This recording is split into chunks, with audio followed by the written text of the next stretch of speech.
मोमिन किराम, बहुत से ऐसे मोमिन हैं कि जो आकर हमसे कहते हैं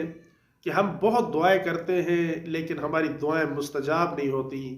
बारगाह इलाही में हमारी दुआएं कबूल नहीं होती। दुआ की कबूलियत का एक रास्ता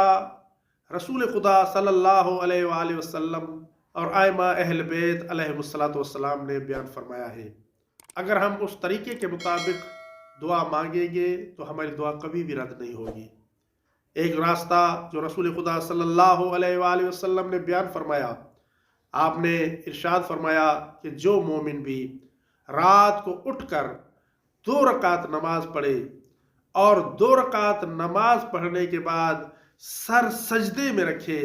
और 40 अपने मोमिन भाइयों के लिए दुआ करे और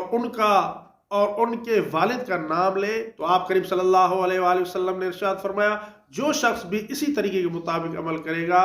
तो वो अल्लाह ताला से जो भी सवाल करेगा अल्लाह ताला उसे वो चीज़ अता फरमाएंगे।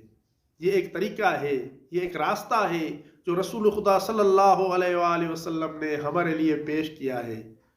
तो अब हमारी भी जिम्मेदारी यही है कि अगर हम चाहते हैं कि हमारी दुआएं मुस्तजाब हों तो हमें चाहिए कि हम इसी रसूल खुदा सल्लल्लाहु अलैहि वसल्लम के बताए हुए रास्ते पर अमल करें, तो अल्लाह ताला हमारी दुआएं ज़रूर कबूल फरमाएंगे।